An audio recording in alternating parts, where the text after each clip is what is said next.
오늘 봉독할 하나님의 말씀은 예레미야 29장 4절에서 14절에 있는 말씀입니다.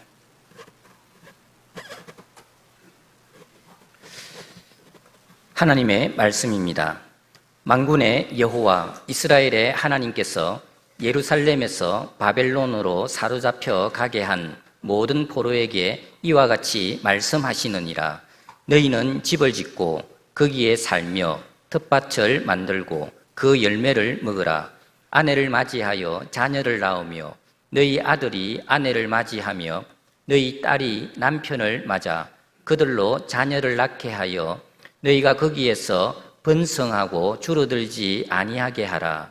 너희는 내가 사로잡혀 가게 한 그 성읍의 평안을 구하고 그를 위하여 여호와께 기도하라. 이는 그 성읍이 평안함으로 너희도 평안할 것임이라. 만군의 여호와 이스라엘의 하나님께서 이와 같이 말씀하시느니라. 너희 중에 있는 선지자들에게와 점장이에게 미혹되지 말며 너희가 꾼 꿈도 고지 듣고 믿지 말라. 내가 그들을 보내지 아니하였어도 그들이 내 이름으로 거짓을 예언함이라. 여호와의 말씀이니라. 여호와께서 이와 같이 말씀하시니라. 바벨론에서 70년이 차면 내가 너희를 돌보고 나의 선한 말을 너희에게 성취하여 너희를 이곳으로 돌아오게 하리라. 여호와의 말씀이니라. 너희를 향한 나의 생각을 내가 아나니 평안이요 재앙이 아니니라. 너희에게 미래와 희망을 주는 것이니라. 너희가 내게 부르짖으며 내게 와서 기도하면 내가 너희들의 기도를 들을 것이요 너희가 온 마음으로 나를 구하면 나를 찾을 것이요 나를 만나리라. 이것은 여호와의 말씀이니라. 나는 너희들을 만날 것이며 너희를 포로된 중에서 다시 돌아오게 하되 내가 쫓아 보내었던 나라들과 모든 곳에서 모아 사로잡혀 떠났던 그곳으로 돌아오게 하리라. 이것은 여호와의 말씀이니라. 아멘. 할렐루야. 이번 주간에 예레미야서 읽으시느라고 수고들 많으셨습니다. 예레미야서를 보면 하나님께서 이 유다 백성들을 심판하시고 또 열방의 많은 나라들을 심판하심으로 인하여 닥치게 되는 힘든 그 고난의 내용들이 참 많이 기록되어 있습니다. 또 예레미야 자신이 고난을 겪는 그런 고난의 내용들이 나타나는 것을 읽을 수 있는데요. 여러분, 참 안타까운 일이지만 우리 인생에는 고난이 많습니다. 고난이 없는 인생을 살기를 원하는 마음이 간절하지만 어찌된 영문인지 고난이 끝이 없이 우리에게 찾아오는 것을 경험하게 됩니다. 다양한 고난이 있지요. 때로는 경제적인 어려움이 우리에게 고난이 되기도 합니다. 육신의 질병도 아주 대표적인 우리 인생의 고난이라고 할 수 있습니다. 인간관계의 갈등도 참 만만치 않은 힘든 고난이라 할 것입니다. 소망하는 것이 이루어지지 않아 좌절이 찾아올 때 그 고난도 참 큰 고난입니다. 또 내가 정말 사랑하고 아끼는 나의 가까운 사람들, 내 가족들이 어떤 어려움을 당할 때, 고난을 겪을 때 그걸 지켜보는 고난도 또 사실 만만치 않습니다. 해결해야 할 복잡한 일로 머리가 아프고 또 부담감이 밀려오고 또 열등감, 고립감, 상실감, 우울감, 거기에다가 억울함, 또 미움과 원망의 마음들이 우리에게 밀려오면 이 고난 정말 말할 수 없이 우리를 힘들게 하는 것입니다. 우리는 정말 힘든 고난을 수없이 늘 경험하면서 살고 있습니다. 자, 여러분, 이런 힘든 고난이 우리에게 닥쳐올 때 어떻게 이 고난을 극복할 수 있을까요? 이 고난에 우리가 어떻게 직면해야 될까요? 오늘 우리가 읽은 본문은 여기에 대한 구체적인 답을 우리에게 말씀해 주고 있습니다. 본문은 예레미야 선지자가 바벨론 포로로 끌려가 있는 유대 백성들에게 보낸 편지의 내용입니다. 유다와 예루살렘은 바벨론 왕 느부갓네살의 3번에 걸친 침공으로 인해서 완전히 멸망을 당하게 됩니다. BC 605년에 느부갓네살이 1차로 침공을 해서 포로를 끌고 가고 또 597년에 2차로 침공해서 또 포로로 끌고 가고, 그리고 마지막으로 BC 586년에 이제는 완전히 예루살렘을 함락하고 다 끌고 가는 이제 이런 일들이 일어나면서 유다가 멸망을 당하게 되는데요. 이 예레미야서는 이제 2차 침공으로 포로로 끌려가 있는 1차, 2차를 통해서 포로로 끌려가서 바벨론에서 생활하고 있는 이 유대인 포로들에게 아직은 예루살렘이 멸망되지 않은 3차 침공 직전이니까요. 그 상황에서 예레미야가 포로 생활을 어떻게 해야 되는지에 대해서 구체적인 지침을 주는 그런 내용이 오늘 우리가 읽은 본문의 내용입니다. 여러분, 생각해 보면 이 이스라엘 백성들이, 이 유다 백성들이 지금 겪고 있는 이 바벨론 포로 생활은 그것은 그들이 스스로 자초한 것이다 라고 말할 수 있습니다. 하나님께서 이 이스라엘 백성들을 하나님의 백성 삼으시면서 하나님의 말씀대로 순종하도록 어떤 경우에도 우상을 숭배하지 말고 하나님 바라보고 하나님 의지하라고 하나님께서 공의로운 법을 주셨지만 이 백성들이 하나님의 그 공의로운 법을 순종하지 않았습니다. 악을 행했습니다. 그 결과 이제 이들이 이런 어려움을 겪고 있는 것입니다. 그래서 바벨론에 포로로 끌려오게 되었는데 이것도 역시 우리가 율법을 보면 신명기서에 이미 너희가 하나님의 법을 어기면 이렇게 된다고 분명히 경고하고 있는 그 내용 그대로 이 유다 백성들이 바벨론에 포로로 끌려가게 된 것입니다. 정말 심은 대로 거뒀습니다. 자업자득입니다. 이 고난은 하나님께서 이스라엘 백성들에게 내리는 심판이요 징계입니다. 그들이 만약 제대로 하나님 백성답게 살았다면 이들이 포로로 끌려가는 그런 일들은 결코 일어나지 않았을 것입니다. 그들이 하나님 백성답지 못했기 때문에 그들의 연약한 부분들을 다듬고 또 다듬고 그들의 죄악된 삶을 제거하기 위해서 지금 이런 힘든 고난이 그들에게 찾아온 것입니다. 여러분, 하나님은 우리를 사랑하시기 때문에 우리를 징계하십니다. 히브리서 12장 6절에 보면 주께서 그 사랑하시는 자를 징계하시고 그가 받아들이시는 아들마다 채찍질 하심이라 하였으니 라고 말씀하십니다. 그냥 네 알아서 해라 내도 버린다면 그것은 사랑이 아닙니다. 하나님이 정말 이 백성들을 사랑하셨기에 바벨론 포로 생활을 통해서 그들의 잘못을 깨닫게 하시고 그들의 연약함을 새롭게 고치시는 이런 과정을 겪게 되는데요. 이 고난의 과정을 거쳐야 온전한 모습으로 다듬어질 수 있는 것입니다. 히브리서 12장 11절에 무릇 징계가 당시에는 즐거워 보이지 않고 슬퍼 보이나 후에 그로 말미암아 연단받은 자들은 의와 평강의 열매를 맺느니라 라고 말씀하고 있습니다. 힘든 고난, 힘든 징계, 하나님이 우리를 때리시는 이런 아픈 매를 맞으면 그것을 통해서 우리가 다듬어져서 정말 의와 평강의 열매를 거둘 수 있게 된다라는 것입니다. 여러분, 이 바벨론의 포로로 끌려간 유대인들의 삶이 어떠했겠습니까? 참 힘들었겠죠, 그죠?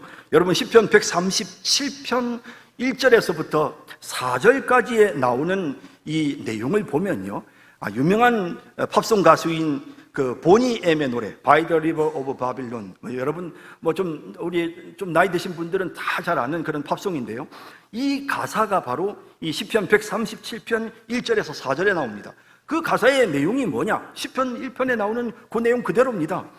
포로로 끌려간 유대인들이 바벨론 강가에서 시온을 기억하면서 울었다라는 그런 내용입니다. 바벨론 사람들이 자신들의 여흥을 위해서, 자신들의 오락을 위해서 버드나무 아래에 수금을 걸어놓고는 포로로 끌려온 유대인들을 데려다가 야, 수금 타, 시온의 노래를 불러라고 막 그렇게 막 명령을 합니다.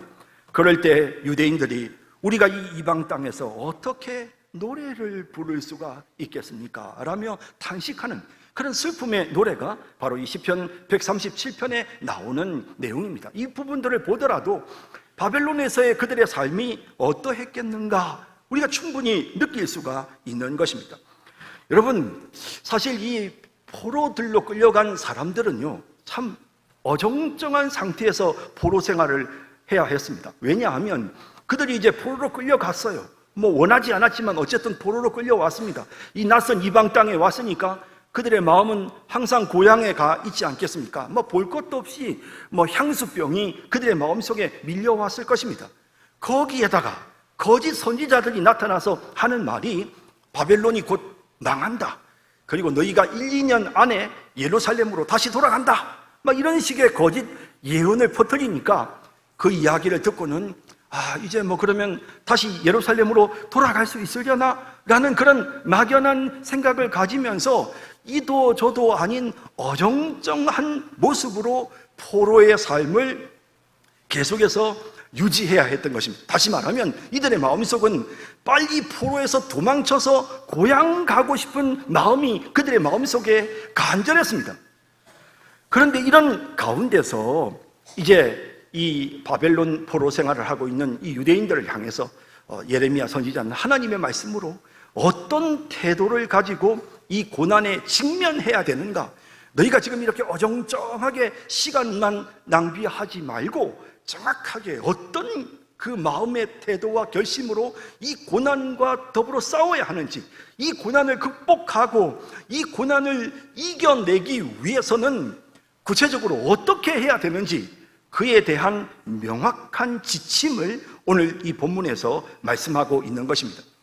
여러분, 오늘 우리 현대인들도 가만히 보면 이런 식으로 문제를 해결하는 사람들이 있습니다. 고난이 찾아오면 떠나버리는 것입니다. 도망쳐버리는 것입니다.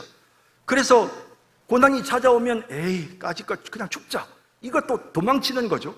또 부부간의 갈등이 생기고 집안에 문제가 생겼을 때 까짓것 이혼해버려. 이렇게 도망치려고 하는, 사실 그게 도망치는 게 아니죠. 또 다른 고난의 시작인데요. 그런데 그런 마음을 품습니다. 이 직장 사람들이 나를 힘들게 하고 나 싫어 그만둬. 이렇게 하면서 직장도 그만둬 버리고, 또 교회도 어려움이 생기고 갈등이 일어나고 하면 이 교회 아니면 교회가 없어. 나 교회 그만둘 거야 하고 교회를 떠나버리는 사람들이 대부분 고난의 상황에 찾아왔을 때 고난에서 도망치려고 하는 그런 태도와 모습을 보입니다. 그런데 그렇게 도망치면 고난이 끝이냐? 아닙니다. 새로운 고난이 그들을 기다리고 있는 것입니다.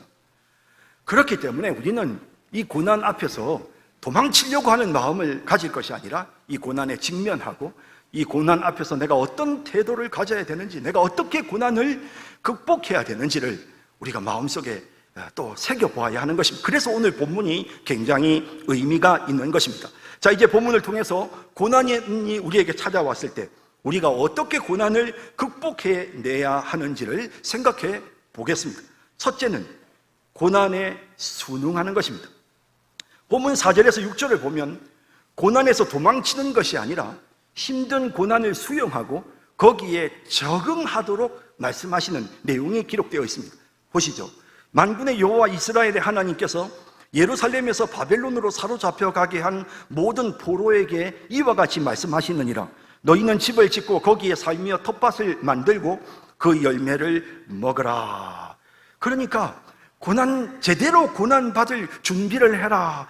도망칠 생각하지 말고 포로 생활 힘들지만 제대로 그곳에서 포로 생활하면서 괴로움을 당할 마음의 준비를 해라. 그런 상황과 그런 여건을 만들어라 라는 것입니다. 또 뿐만 아니라 6절에 아내를 맞이하여 자녀를 낳으며 너희 아들이 아내를 맞이하며 너희 딸이 남편을 맞아 그들로 자녀를 낳게 하여 너희가 거기에서 번성하고 줄어들지 아니하게 하라. 이 고난이 쉽게 끝날 고난이 아니고 대대로 계속될 고난이므로, 그러므로 대대로 오랫동안 이 고난이 계속될 것을 미리 생각하면서 준비하라는 것입니다.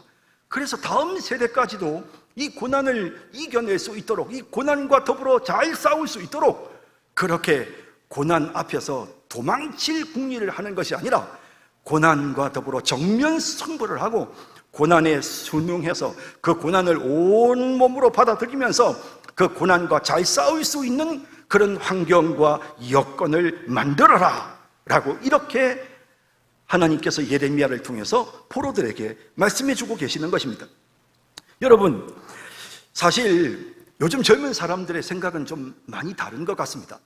이렇게 이혼이 흔한 거, 그리고 젊은 사람들이 직장을 그만두는 거, 요즘 세대가 다 그렇습니다.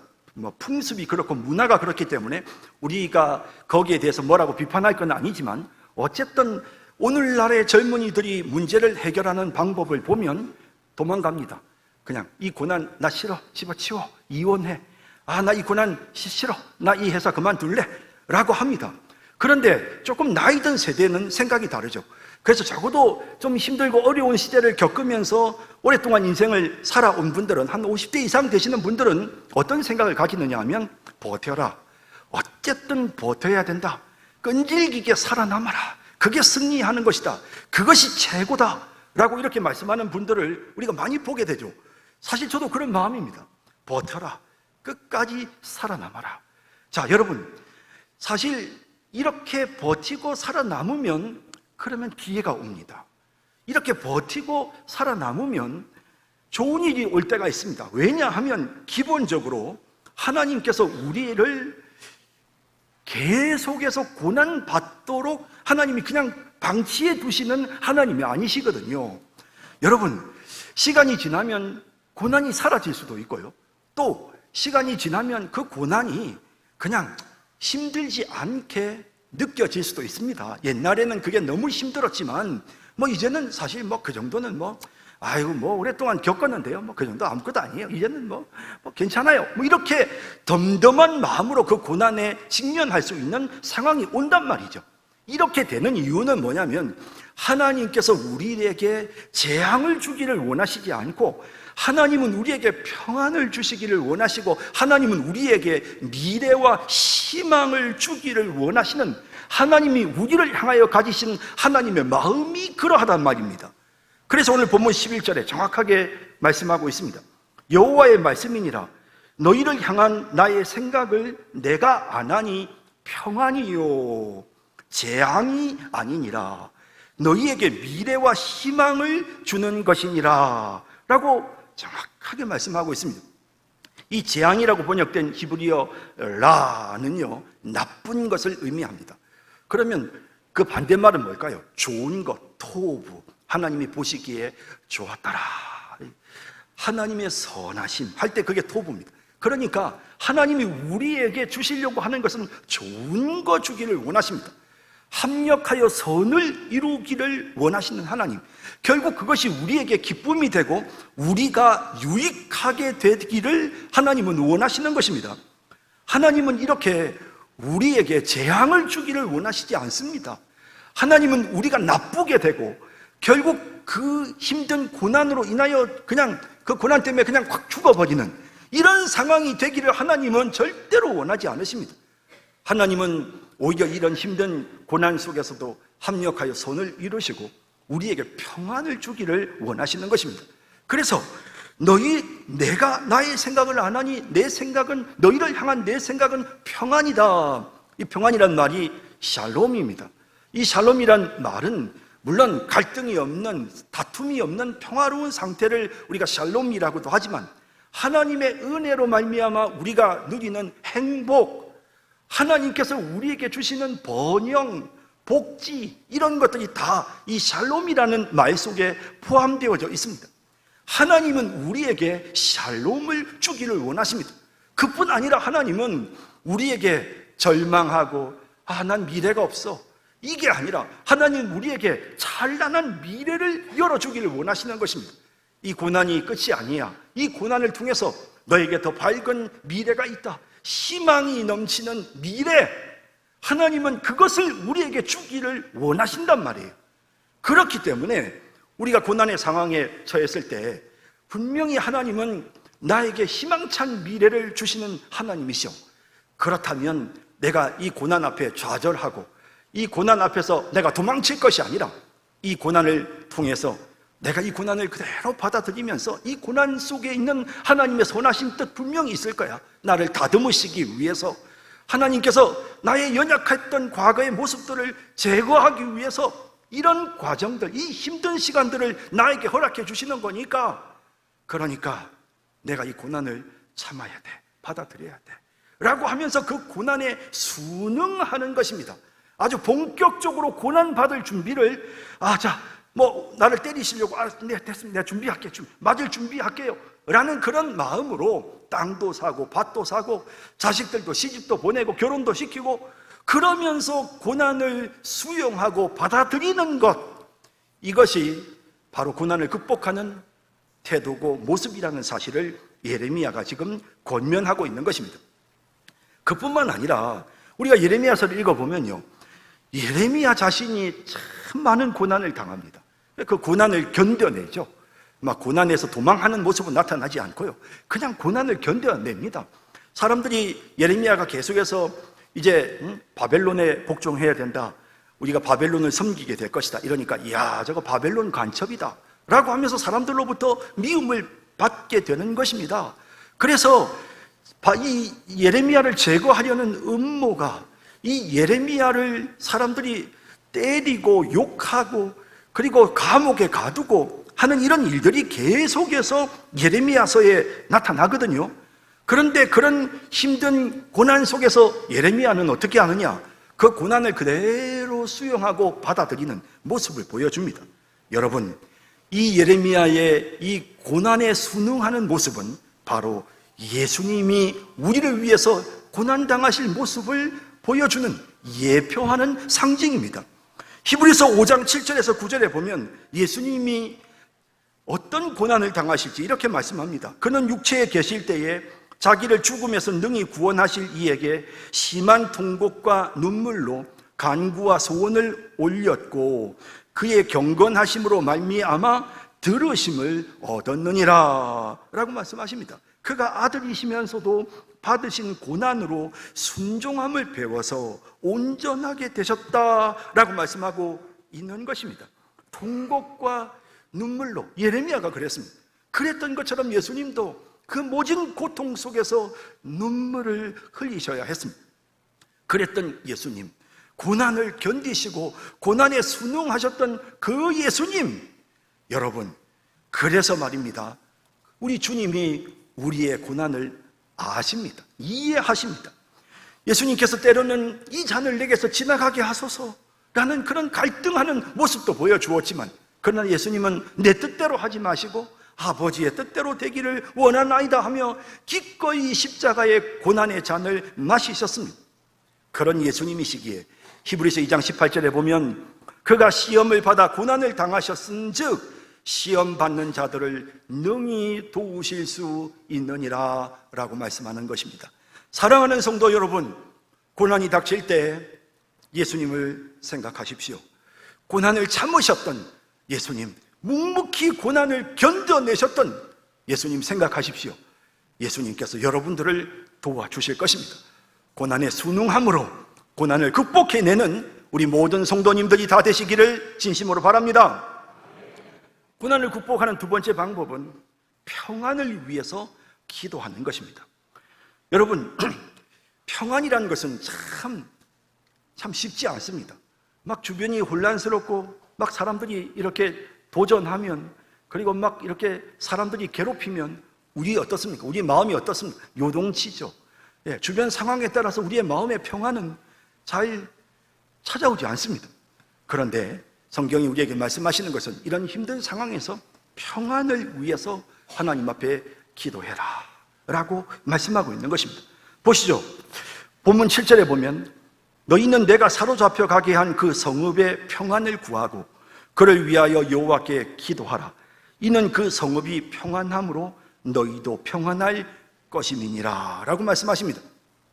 내가 속해 있는, 나를 지금 힘들게 만들고 있지만 내가 속해 있는 이 직장의 평안을 위해서 기도하는 것입니다. 우리 가정이 평안하도록 위해서 기도하는 것입니다. 우리 교회가 평안하도록 위해서 기도하는 것입니다. 이렇게 우리가 기도하면 평안이 우리에게 찾아옵니다. 여러분, 사실 이 평안이라고 하는 것은 문제가 전혀 없는 그런 상태를 말하는 것이 아닙니다. 문제가 문제처럼 여겨지지 않는 평안함입니다.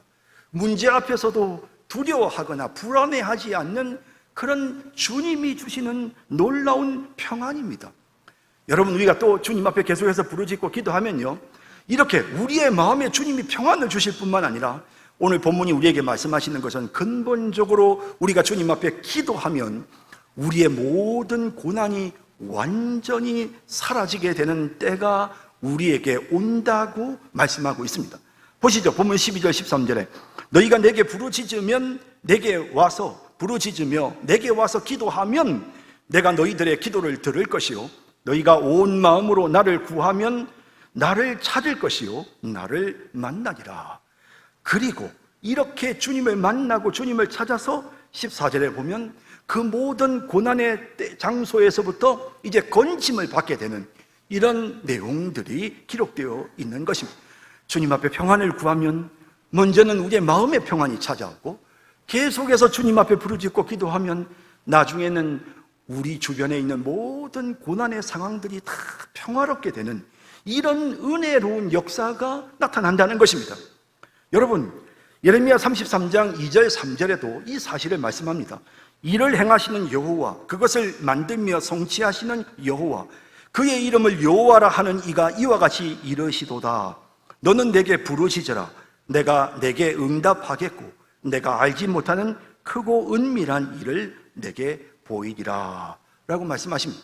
그 놀라운 일, 크고 은밀한 일, 그게 뭡니까? 그 다음에 이어지는 6절 이하에 나오는 내용을 보면 고난으로부터 회복되는, 하나님이 치유해 주시는, 구원을 얻는 그런 내용이다. 보시죠. 그러나 보라, 내가 이 성읍을 치료하며 고쳐 낫게 하고 평안과 진실이 풍성함을 그들에게 나타낼 것이며 내가 유다의 포로와 이스라엘의 포로를 돌아오게 하여 그들을 처음과 같이 세울 것이며 내가 그들을 내게 범한 그 모든 죄악에서 정하게 하며 그들이 내게 범하며 행한 모든 죄악을 사할 것이라. 이 성읍이 세계 열방 앞에서 나의 기쁜 이름이 될 것이며 찬송과 영광이 될 것이요 라고 말씀하십니다. 부르짖고 기도하면 너희가 내게 나와 부르짖으라. 그리하면 너희가 알지 못했던 이런 놀라운 일, 너희가 세상의 기쁨이 되고 찬송과 영광이 되도록, 너희들이 진정한 평화를 누리도록 너희를 내가 구원하고 회복시켜 주겠다, 이렇게 말씀해 주고 있는 것입니다. 여러분, 그러므로 우리는 평안을 위해 기도해야 합니다. 성도 여러분, 근데 우리가 한 가지 기억해야 될 것이 있습니다. 하나님께서 고난의 기간을 정해 놓으셨습니다. 하나님의 시간이 돼야만 이 고난은 사라집니다. 보시죠. 본문 10절에 여호와께서 이와 같이 말씀하시니라. 바벨론에서 70년이 차면 내가 너희를 돌보고 나의 선한 말을 너희에게 성취하여 너희를 이곳으로 돌아오게 하리라 라고 하십니다. 70년 동안은 고난 당해야 돼. 70년이 차야 돼. 하나님이 이렇게 정하셨습니다. 출애굽한 이스라엘 백성들에게 하나님은 40년이 차야 돼. 광야에서 40년 동안 고난을 당해야 해. 하나님이 정해놓으셨습니다. 그러므로 우리는 그 정해진 고난의 시간을 보내야 합니다. 하나님께서 우리 인생에 고난을 정해놓으셨다는 것은 그 고난이 영원한 고난이 아니라는 것을 보여줍니다. 끝없이 반복되는 고난이 아니라는 것을 보여줍니다. 또 한편으로 그 고난의 과정이 우리에게 길게 나타나는 것은 우리가 그만큼 연약하기 때문에 그래요. 우리가 너무 부족하고요, 걸핏하면 교만하고 걸핏하면 우리가 죄짓기 때문에 그런 고난이 아니면 우리가 우리 자신을 되돌아보지를 못합니다. 그래서 하나님이 우리 인생에 고난을 주시는 것입니다. 뉘우치고 깨닫고 반성하고 다듬어지고 새롭게 하시기 위해 하나님이 정해놓으신 고난 짧지 않습니다. 깁니다. 그래서 여러분, 아이고, 내 인생은 어째 이렇게 계속해서 고난이 끝이 없어. 아이고, 허구한 날 내가 이런 일로 이렇게 고난을 당해야 되나 라는 생각이 들 만큼 하나님은 우리 인생에 긴 고난을 주신단 말이에요. 그때 우리의 마음속에 이런 생각이 듭니다. 그럼 어차피 하나님은 고난의 시간을 정해 놓으셨는데, 아니 우리가 그러면 뭐 기도해 본들 어차피 70년이 차야 고난이 끝이 나는데 그럼 뭐 기도는 뭐하러 해? 그냥 하나님 마음대로 알아서 70년 하시고 끝내실 텐데 뭐 내가 기도 안 해도 70년 되면 끝나겠네? 여러분, 우리가 또 그런 생각도 할 수 있습니다. 그런데 여러분, 성경이 계속해서 우리에게 기도하라고 하지 않습니까? 평강을 위해서 기도하라고 하지 않습니까? 고난의 기간은 정해져 있지만 우리가 기도하면 하나님께서 우리의 마음에 평안을 주십니다. 그 고난이 고난처럼 느껴지지 않도록, 그 힘든 게 아무것도 아닌 것이 되도록 그렇게 우리 주님께서 우리에게 은혜를 베풀어 주시는 것입니다. 여러분, 우리가 기도하면요, 평강의 왕이신 우리 주님께서 우리에게 평강을 주십니다. 여러분, 우리 주님께서 고난을 이기셨습니다. 고난을 이기신 주님이, 우리의 고난을 너무도 잘 아시는 우리 주님이 우리에게 딱 맞춤의 평안을 주십니다. 그 고난 속에서 흔들리지 않도록 세상이 줄 수 없는 참된 평안을 우리 주님께서 우리에게 주십니다. 그래서 그 어려움이 사라지지 않고 지속되지만 그럼에도 불구하고 흔들리지 않도록 기쁨으로 그 고난을 감수할 수 있게 은혜를 베푸시는 것입니다. 요한복음 14장 27절에 평안을 너희에게 끼치노니 곧 나의 평안을 너희에게 주노라. 내가 너희에게 주는 것은 세상이 주는 것과 같이 아니하니라. 너희는 마음에 근심하지도 말고 두려워하지도 말라 하셨습니다. 요한복음 16장 33절에 이것을 너희에게 이르는 것은 너희로 내 안에서 평안을 누리게 하려 함이라. 세상에서는 너희가 환난을 당하나 담대하라. 내가 세상을 이기었노라 라고 말씀하십니다. 우리 주님이 우리에게 역사하시면 우리에게 평강이 임하는 것입니다. 성도 여러분, 그래서 우리는 주님께 평강을 기도해야 합니다. 주님의 평강이 임하게 하소서. 그래서 사도 바울은요, 데살로니가 후서 3장 16절에 성도들을 위해 이렇게 기도합니다.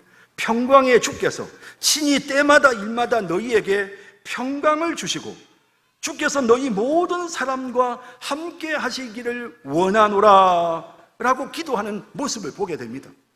우리도 마찬가지입니다. 여러분, 우리 주님께서, 평강의 주님께서 우리에게 평강을 주시도록, 내가 비록 고난 속에 있지만 주님, 내가 이 고난을 잘 감내하고 이겨낼 수 있는, 기쁨으로 이 고난을 하나님 극복할 수 있는 그런, 하나님 내게 평강, 참된 평강, 평강의 주님이 친히 주시는 그런 온전한 평강이 임하게 하소서. 이렇게 기도하면서 고난을 이겨내는 우리 모두가 다 되시기를 진심으로 바랍니다.